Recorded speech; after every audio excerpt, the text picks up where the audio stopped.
BSM3 મીરાના પદો તેમાં આપણે પ્રશ્ન ચાલુ હતો કે મધ્યકાલીન ગુજરાતી સાહિત્યના પદ કવિઓ વિશે નોંધ લખો। આ પ્રશ્ન આપણે અડધો ચલાવી લીધો હતો તો પ્રસ્તાવના મધ્યકાલીન સાહિત્યમાં પદ કવિઓનું પ્રદાન તો આટલા સુધી આપણે જોઈ લીધું તો હવે આગળ જોઈએ।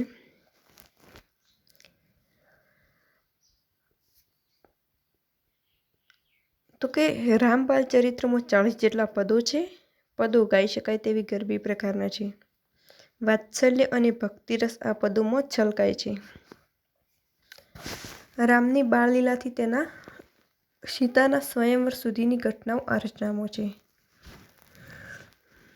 રામના નાનપણની જે તેમની બાળલીલાઓ કરેલી છે ત્યાર સુધી જે સીતાના લગ્ન થાય છે ત્યાર સુધીની ઘટનાઓ આ પદમાં આપણને જોવા મળે છે। અનેક પ્રકારની નિરૂપણ રીતિઓ, ભાવ, અનુરૂપ ભાષાનો ઉપયોગ અને ભાષાની મધુરતા એના પદોમાં નોંધપાત્ર છે। અનંતરાય રાવળ ઉચિત જ કહે છે કે રામબાલ ચરિત્રમાંના પદો નરસિંહના પદ પ્રવાહને આગળ લઈ જનારા પદ કવિ તરીકે ભાલણને યશ અપાવે એવા છે। કે જે રામબાલ ચરિત્ર કૃતિ છે નરસિંહ મહેતાની, તે કે આ રામબાલ ચરિત્રના મના જે પદો છે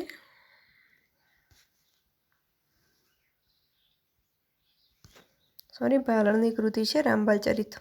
તો કે આ જે રામબાલ ચરિત્રના જે પદો છે તે નરસિંહના પદ પ્રવાહની જે નરસિંહ જે પદનો પ્રવાહ જે પદની રચના કરી તે પદ પ્રવાહને આગળ લઈ જનારા પદ કવિ તરીકે ભાલણને યશ અપાવે તેવા છે। આ સિવાય ભાલણે કૃષ્ણવિષ્ટિમાં 4 પદો આપ્યા છે। છટકણા ભાવોની ચિત્રાત્મક રીતે વર્ણવી શકવાની ભાલણમાં ખાસિયત છે। કે ભાલણમાં જે છટકણા ભાવો આવે છે તેને ચિત્રાત્મક રીતે વર્ણવે છે। તેણે નવા બધા બંધોને પદોમાં પ્રયોજ્યા છે। નવા બંધોને પદોમાં પ્રયોજ્યા છે। સંગીત અને લાલિત્યવાળા પદોમાં ભાલણની સર્જક તરીકે ઉત્કૃષ્ટતા પ્રગટ થઈ છે। સંગીત અને લાલિત્યવાળા પદોમાં ભાલણની સર્જક તરીકેની ઉત્કૃષ્ટતા આપણને જોવા મળે છે। તો મીરાબાઈનું પદ છે પ્રેમની પ્રેમની પ્રેમની રે મને લાગી કટારી પ્રેમની। આ પદ મીરાબાઈનું ભક્તિની મસ્તીવાળું પદ આપનારું મીરાબાઈએ સંખ્યાબદ્ધ પદો આપ્યા છે। ભક્તિની મસ્તીવાળું પદ આપનાર મીરાબાઈએ સંખ્યાબદ્ધ પદો આપ્યા છે। આ પદોમાં આવતી કોમળ અને મધુરતા આસ્વાદ્ય છે। આ પદોમાં આપણે જે મીરાબાઈની પ્રેમ લક્ષણા ભક્તિના પદો છે તેમાં આપણે આ પદોની કોમળતા અને મધુરતા સરસ રીતે જોઈ શકીએ છીએ। મીરાના પદો મોટે ભાગે આત્મલક્ષી છે। જે મધ્યકાળના જે બધા કવિઓ હતા તેમના જે બધા પદો હતા તે આત્મલક્ષી પ્રકારના હતા। આમ મીરાના પદો પણ આત્મલક્ષી પ્રકારના છે અને પરલક્ષી પ્રકારના પણ મીરાના પદો આપણને જોવા મળે છે। નરસિંહ અને મીરાના પદો તેમના પદોમાં એક આગવી પ્રેમ લક્ષણા ભક્તિ પણ આપણે જોઈએ છીએ અને સ્વયં સ્ફૂર્ણાવાળા છે। એનું એકેય પદ શ્રમ સાધ્ય નથી।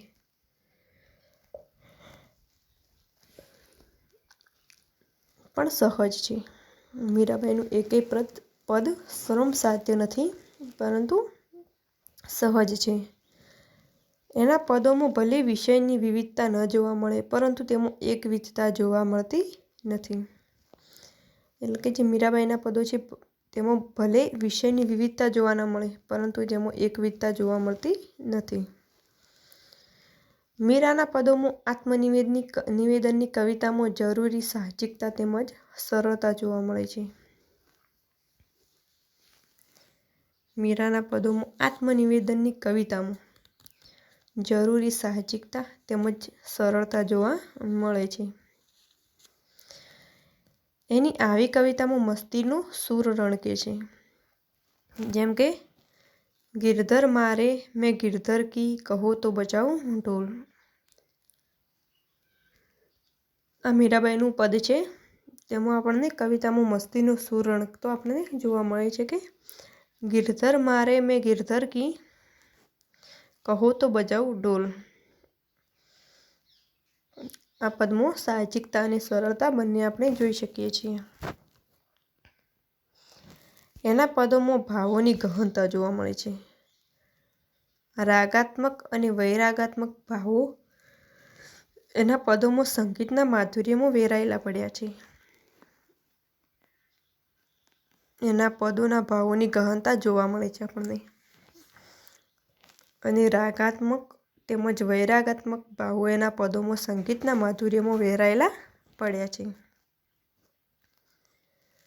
મીરાનું શૈશવ રાજસ્થાનમાં વીત્યું હતું. ત્યારબાદ એ વૃંદાવન અને દ્વારકા ગઈ હતી. મીરાનું જે બાળપણ હતું તે રાજસ્થાનમાં વીત્યું હતું રાવ તુદાજીને ત્યાં. બાળપણમાં તેને પોતાની માતા પિતાની છાયા ગુમાવી હતી. તેથી તે પોતાના દાદા વીર દુદાજી સાથે જીવન વિતાવે છે રાજસ્થાનમાં. તેથી તેના પદો રાજસ્થાની, ગુજરાતી અને વ્રજ ભાષામાં જોઈ શકીએ છીએ. ત્યારબાદ એ વૃંદાવન અને દ્વારકા ગઈ હતી. ત્યારબાદ તે શ્રી કૃષ્ણની ભક્તિ માટે વૃંદાવન ગઈ અને ત્યાર પછી તે મીરાબાઈ દ્વારકા પણ ગયેલા હતા. આમ તે વૃંદાવન અને દ્વારકા પણ ગયા હતા. આથી એના પદોમાં ગુજરાતી, રાજસ્થાની, ખડી બોલી તેમજ પૂર્વી ભાષાની અસર જોવા મળે છે. આ અલગ અલગ સ્થળે તેઓ ફર્યા હોવાથી તેમના પદોમાં અલગ અલગ ભાષાના પદો આપણને જોવા મળે છે. જેમાં મીરાના પદોની ભાષા લોકવાણી પ્રકારની છે. મીરાના પદોની ભાષા લોકવાણી પ્રકારની છે. આથી તેની પ્રજા સમસ્તની વાણી તરીકે ઓળખાવી શકાય. ટૂંકા પ્રશ્નમાં પૂછાઈ શકે તેવો પ્રશ્ન છે. મીરાના પદોની પ્રજા સમસ્તની વાણી તરીકે ઓળખાવી શકાય છે. મીરાના ઘણા પદો ભલે હસ્તપ્રતમાં લિપિબદ્ધ નહીં થયા હોય, પરંતુ લોકોની હૃદયપોથીમાં સંચિત થયા જ છે. મધ્યકાળનું સાહિત્ય લિખિત હતું એટલે તેમના બધા પદો જે મીરાબાઈના છે તે હસ્તપ્રતમાં આપણને જોવા મળતા નથી. પરંતુ હૃદયપોથી એટલે કે લોકોની ઘણા બધા લોકોની તે મીરાબાઈએ પદો સંભળાવ્યા હતા. તેથી હૃદયપોથીમાં પણ સંચિત થયા જ છે. એટલે કે લોકોની મોઢે પણ તે પદો યાદ હોય છે. આવા પદો કંઠોપકંઠ પરંપરા દ્વારા અસ્તિત્વમાં રહે છે. એટલે કે લોકોના કંઠે જે પદો સાંભળ્યાથી લોકોના કંઠોપકંઠ રીતે યાદ જ છે. એટલે કે અસ્તિત્વમાં રહ્યા છે. મીરા સૌ પ્રથમ તો ભક્ત હતી. મીરા કૃષ્ણની ભક્ત હતી. તે ઉપરથી તેને ભક્તિ પ્રધાન પદની રચના કરી. એણે પોતાના ભાવોને ઉત્કટતાથી પદો દ્વારા રજૂ કર્યા છે. સંસારના તાપ, વિપદા વગેરેને વ્યક્ત કરવા માટે એણે જે પ્રતીકો વાપર્યા છે તેમાં મરુભૂમિનું અસર જોઈ શકાય છે. સંસારના તાપ, વિપદા વગેરેને વ્યક્ત કરવા માટે એણે જે પ્રતીકો વાપર્યા છે એને આપણે મરુભૂમિમાં અસરમાં જોઈ શકીએ છીએ. તો એના પરથી એક પદ આવે છે, સંસારીનું સુખ એવું ઝાંઝવાના નીર જેવું. એટલે કે ઝાંઝવાના નીર સાથે સંસારનું સુખ જણાવ્યું છે કે દેખાય તો ઘણું બધું સંસારમાં જે સુખ ઝાંઝવાના નીર જેમ દેખાય તો ઘણું બધું, પરંતુ તેમાં જઈએ તો તે સુખ નામની વસ્તુ જ જોવા મળતી નથી. તે હોય કશું નહીં. જેમ ઝાંઝવાના નીર એટલે કે જેમ ઉનાળામાં જ્યારે તડકો પડતો હોય ત્યારે આપણને પાણી જેવું લાગે તેને ઝાંઝવાના નીર કહે છે. આમ ઝાંઝવાના નીર જેમ મીરાબાઈએ સંસારના સુખને વર્ણવ્યું છે કે બહારથી જોઈએ તો સંસારનું સુખ આપણને ઘણું બધું દેખાય, પરંતુ તેમાં ઊંડા ઉતરીએ તો સુખ જેવું કશું આપણને જોવા મળતું નથી. આગળ તેમના પદો જોઈએ તો ઊની ઊની રેતમાં પગ બળે છે, લૂ વાય છે માસ જેઠની રે. ઊની ઊની રેતમાં પગ બળે છે, લૂ વાય છે માસ જેઠની રે. મુખડું મેં જોયું તારું સર્વ જગ થયું ખારું. આ બધા કૃષ્ણ આધારિત પદોની રચના આપણને જોવા મળે છે. મીરાના પદોમાં સંગીતમયતા, સંક્ષિપ્તતા અને સઘન ભાષાકર્મ જોવા મળે છે. એક ભક્ત કવિયત્રીના આ પદોમાં લાગણીનું અને ભાવનું પ્રાધાન્ય છે અને તેમાં માધુર્ય ભાવના ઓતપ્રોત છે. તેમના પદોમાં સંગીતમયતા, સંક્ષિપ્તતા અને સઘન ભાષાક્રમ આપણને જોવા મળે છે. અલગ અલગ ભાષામાં તેમને અલગ અલગ રીતે પદો આપ્યા છે. પ્રેમલક્ષણા, ભક્તિના, જ્ઞાન વૈરાગ્યના, શૃંગાર રસના, આ બધા પદોની તેમણે રચના કરી છે.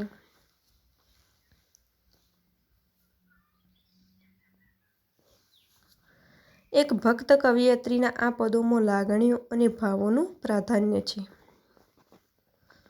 એક ભક્ત કવિયત્રી તરીકે એમના પદોમાં લાગણીઓ છે અને ભાવનું પ્રાધાન્ય પણ આપણને જોવા મળે છે. તેમાં માધુર્ય ભાવના ઓતપ્રોત છે.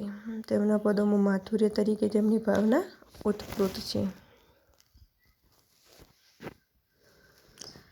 ભગવાનને જમાડવા માટે આર્દ્ર વાણીમાં વિનંતી કરવા થાળ જેવા પદો પણ મધ્યકાળમાં મળે છે.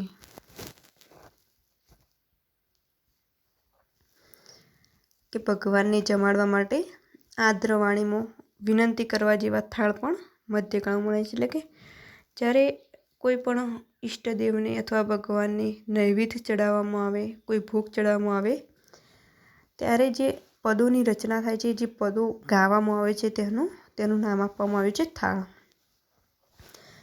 કૃષ્ણાબાઈ કૃષ્ણ હાલરડું આપે છે. કૃષ્ણાબાઈ કૃષ્ણનું હાલરડું આપે છે. એટલે કૃષ્ણના જન્મ સમયે જે હાલરડું ગાવામાં આવતું તે કૃષ્ણાબાઈ આપે છે. તો જૈન કવિ કાંતિ વિજયજીએ મહાવીર સ્વામીનું હાલરડું આપ્યું. કૃષ્ણાબાઈએ કૃષ્ણનું આપ્યું, તો કાંતિ વિજયજીએ મહાવીર સ્વામીનું હાલરડું આપ્યું. આમ મધ્યકાળમાં હાલરિયાના પદની પ્રથા પણ પ્રચલિત હતી. આમ અલગ અલગ જે કવિઓ છે મધ્યકાળના, અલગ અલગ હાલરિયા, થાળ, ભજન, પદ, આરતી, આમ અલગ અલગ પ્રકારના પદોની રચના કરે છે. ધીરા ભગતે કથાનાત્મક પદ પણ આપ્યું છે.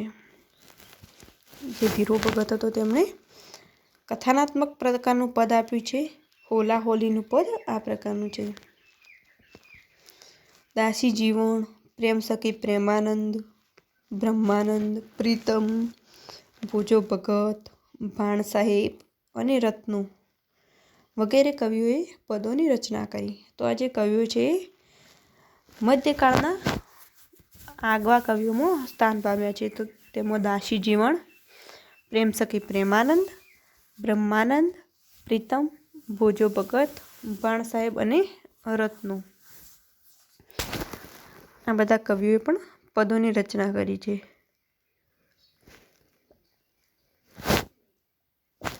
અનુભવી જ્ઞાનમાર્ગી સંત કવિ ભોજાએ આપેલા પદોમાં વૈરાગ્ય તથા ભક્તિના પદો અને શૃંગારના પદોનો સમાવેશ થાય છે.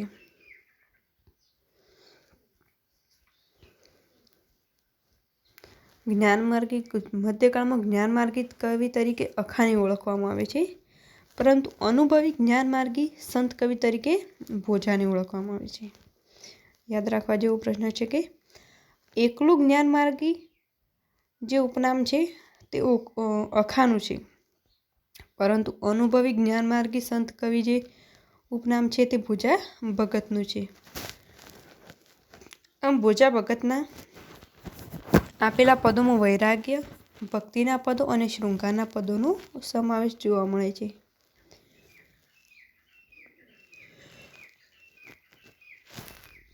મધ્યકાળના છેલ્લા અને શ્રેષ્ઠ પદકવિ તરીકે દયારામને ગણાવી શકાય. એટલે કે હેમચંદ્રાચાર્યથી શરૂ કરીને દયારામ સુધીનો સમયગાળો મધ્યકાળનો આપણને જોવા મળે છે. એટલે કે મધ્યકાળના છેલ્લા કવિ તરીકે દયારામને આપણે ઓળખીએ છીએ. તેમના સુધી મધ્યકાળનો યુગ ચાલ્યો હતો, પછી અર્વાચીન યુગની શરૂઆત થઈ હતી. દયારામ ગુર્જરી ગિરાનો ઉત્તમ ઉર્મી કવિ ગણાય છે. દયારામનું આ યાદ રાખવા જેવો પ્રશ્ન છે કે ગુર્જરી ગિરાનો ઉત્તમ ઉર્મી કવિ તરીકે કોણ ઓળખાય છે? તો કે દયારામ. એની ગરબીઓ લલિત મધુર કોમળ ભાવોથી ભરેલી છે.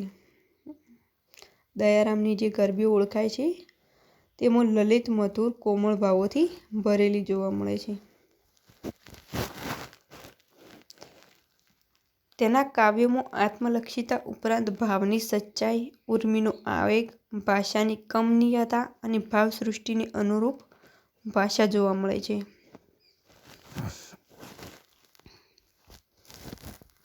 જે દયારામની ગરબીમાં ભાવની સચ્ચાઈ જોવા મળે છે, તો આર્મીનો આવેગ જોવા મળે છે. ભાષાની કમનીયતા અને ભાવસૃષ્ટિને અનુરૂપ ભાષા જોવા મળે છે. એટલે કે દયારામની ગરબીઓ એક આગવા પ્રકારની આપણને જોવા મળે છે. ઉર્મી કાવ્યની ઉત્તમ નમૂના બતાવતી દયારામની ગરબીઓ નરસિંહ ને મીરા પછીના ભક્તિ શૃંગારની મધ્યકાલીન પદ કવિતાના પરાકાષ્ઠા કહેવાય એવી સિદ્ધિ છે. એટલે કે મધ્યકાળના આગવા કવિ નરસિંહ અને મીરા પછીના જે કવિ ભક્તિ શૃંગારમાં તેમનું નામ બોલાતું હોય તેવા ઉર્મી કાવ્યની ઉત્તમ નમૂના બતાવતી દયારામની ગરબીઓ નરસિંહ અને મીરા પછીના જે ભક્તિ શૃંગારના જે પદોની રચના થઈ તે પદોની રચના દયારામની ગરબીમાં જોવા મળે છે. તે સિદ્ધિ દયારામની ગરબીમાં જોવા મળે છે. દયારામની કવિતામાં વૈરાગ્ય બોધનું નિરૂપણ પણ છે. તે કહે છે કે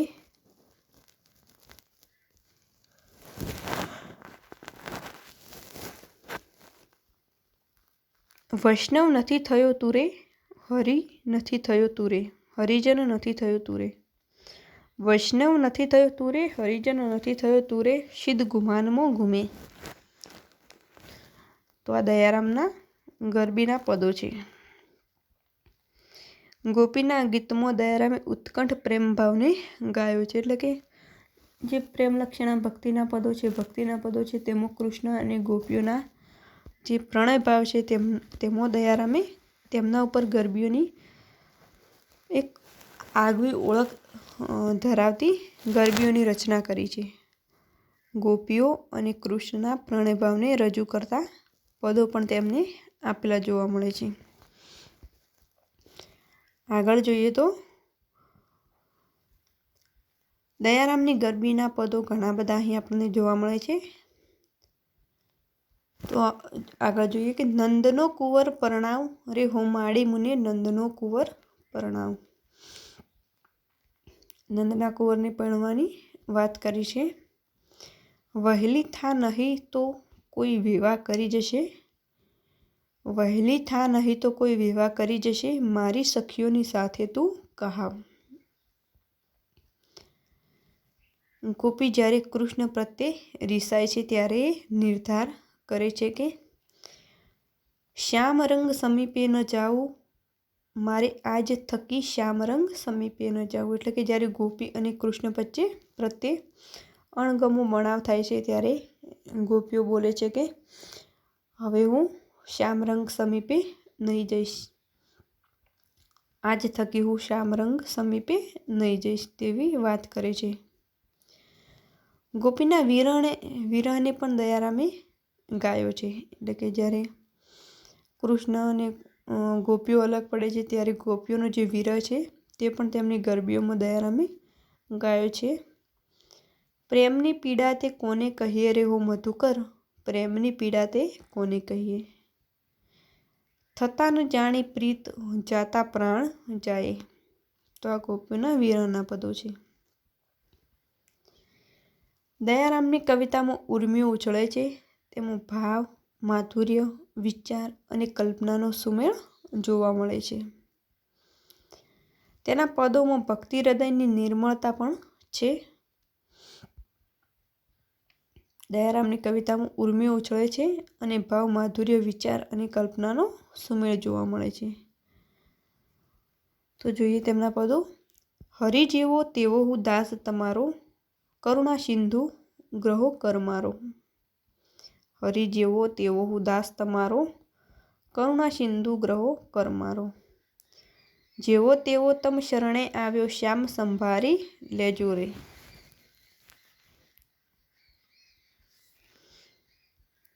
તો હવે એનો મુદ્દા હોય છે પદમાળાઓ.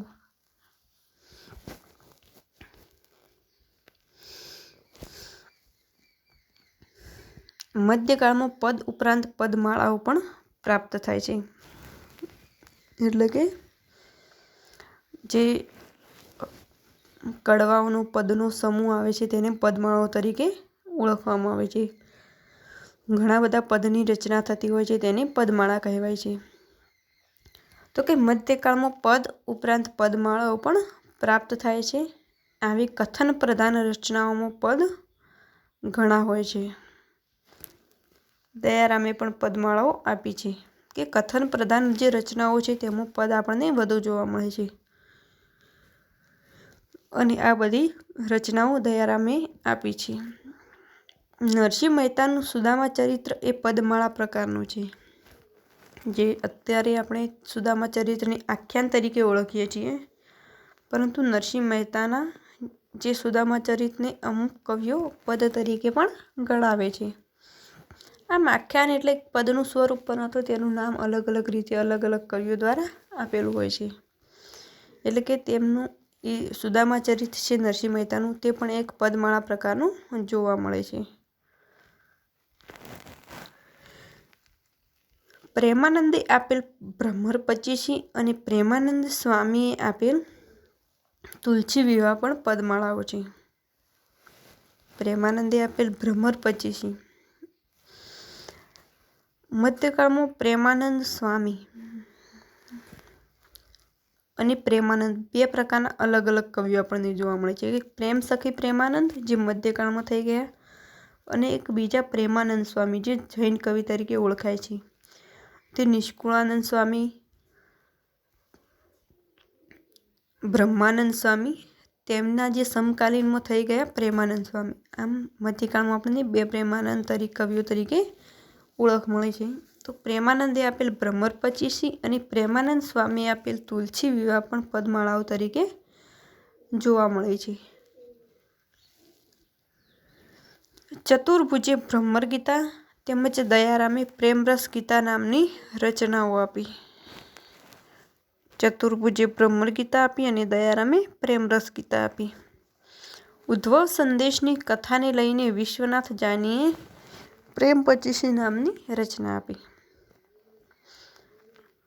વિશ્વનાથ જાનીએ પણ પ્રેમ પચીસી રચના આપી, તો દયારામે પ્રેમરસ ગીતા આપી. તો પ્રેમાનંદે ભ્રમર પચીસીની રચના આપી. આ કન્ફ્યુઝ કરે તેવી કૃતિઓ છે બધી. ભ્રમર પચીસી, ભ્રમર ગીતા, પ્રેમરસ ગીતા, પ્રેમ પચીસી અને ભ્રમર પચીસી, આ બધી જે કૃતિઓ છે તે ધ્યાન રાખજો કે પ્રેમાનંદે ભ્રમર પચીસી આપી છે, જ્યારે ચતુર્ભુજે ભ્રમર ગીતા આપી છે. પ્રેમાનંદે ભ્રમર પચીસી, તો ચતુર્ભુજે ભ્રમર ગીતા. દયારામે પ્રેમરસ ગીતા, તો વિશ્વનાથ જાનીએ પ્રેમ પચીસી આપી છે. આમ અલગ અલગ કવિઓ અલગ અલગ કૃતિઓ આપી છે. આ એક મનોહર અને રસાળ મોતીસમાં 25 પદોની પદમાળા છે. 25 પદની પદમાળા જોવા મળે છે. શ્રીમદ ભાગવતના દશમ સ્કંદના આધારે કથા વસ્તુનું નિરૂપણ થયેલું છે. આ પદમાળાઓ ભાગવતના દશમ સ્કંદના આધારે કથા વસ્તુનું આલેખન થયું છે. નંદ યશોદાના પાત્રો દ્વારા વૃદ્ધ માતા પિતાના વત્સલ અને કરુણ હૃદય ભાવોને વિશ્વનાથે રજૂ કર્યા છે. કે નંદ યશોદાના પાત્રો અને વૃદ્ધ માતા પિતાના વત્સલ અને કરુણ હૃદય પવોની વિશ્વનાથે પ્રેમ 25મો રમણીય કાવ્ય સ્વરૂપ આપ્યું છે. લાગણીની સચ્ચાઈ, ભાષાની સ્વાભાવિકતા, છંદોલયની પ્રવાહિતા અને અદ્ભુત ચિત્રાત્મક આ રચનાઓમાં અમર બનાવવાનું કામ કરે છે. એટલે કે જે પ્રેમ 25 રચના આપી તેમાં લાગણીની સચ્ચાઈ જોવા મળે છે. આ જે પદમાળાઓ છે તેમાં ભાષાની સ્વાભાવિકતા, છંદોલયની પ્રવાહિતતા અને અદ્ભુતનું ચિત્રાત્મક અસર આપણને જોવા મળે છે. આ રચનામાં પદોનું આયોજન પણ નોંધપાત્ર છે. આ રચનામાં પદોનું આયોજન પણ આપણને નોંધપાત્ર રીતે જોવા મળે છે. દરેક પદની શરૂઆત 2 કે 4 લીટીનો દુહો કે પછી ગીત એવી યોજના અહીં જોવા મળે છે. કે જે પદોની રચનાનું આયોજન હોય તે પણ અગત્યનું આગવી રીતે ઉપસી આવે છે.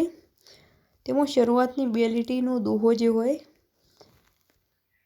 કે અથવા ગીત હોય તેવી યોજનાઓ પણ આ પદોમાં આપણે પદમાળામાં જોઈ શકીએ છીએ. આ રચનામાં નંદ, યશોદા, વસુદેવ, દેવકી, કૃષ્ણ, ઉદ્ધવ અને ગોપીઓના હૃદયના ભાવોની કવિએ ઉતર્યા છે. એટલે કે કૃષ્ણના જે માતા પિતા છે, પાલક માતા પિતા અને જન્મદાતા માતા પિતા જે જન્મ આપ્યો છે દેવકી અને વસુદેવ, તે માતા પિતા કૃષ્ણ અને તેમનું ગોપીઓના આ બધા પદોને કવિએ વ્યક્ત કર્યા છે. પ્રેમ 25ને પાત્રલક્ષી ઉર્મિક કાવ્યનો સમુચ્ચય ગણાવી શકાય. હવે જોઈએ ઉપસંહાર.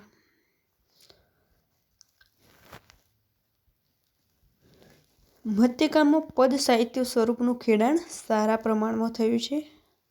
નરસિંહ, મીરા, પ્રીતમ, ધીરો, ભોજો, દયારામ, ગંગાસતી, ભાલણ, ભીમ, રત્નો, રાજે, કેશવદાસ, નિષ્કુળાનંદ, બ્રહ્માનંદ, પ્રેમસખી પ્રેમાનંદ વગેરે પણ પદ સાહિત્યમાં ઉલ્લેખનીય પ્રદાન કર્યું છે. એટલે કે મધ્યકાળમાં ઘણા બધા કવિઓએ પદની રચના કરી છે. તેમાં સ્ત્રી કવિયત્રીઓ અને પુરુષ જે કવિઓ છે તેમણે પણ પદોની રચના કરી છે. તેમાં કૃષ્ણાબાઈએ કૃષ્ણનું હાલરડું, ગંગા સતીબાઈએ ભજન, નરસિંહ મીરાએ પ્રેમલક્ષણા ભક્તિના પદો, પ્રીતમ, ધીરો, ભોજો ભગત, દયારામની ગરબીઓ, ધીરા અને ભોજાની ચાબખા અને ભોજા ભગતના કાફી અને ચાબખા, પ્રીતમના જે ગરબા છે, ભાલણના પદો, આ બધા જે પદની રચના કરવામાં આવી છે તે મધ્યકાળમાં ખૂબ જ સારી રીતે ઉપસી આવે છે.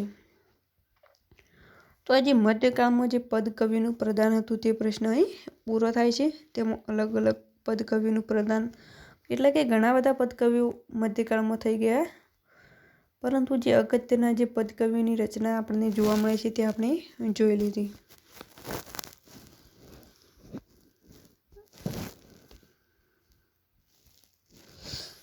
તો આ પદ સાહિત્ય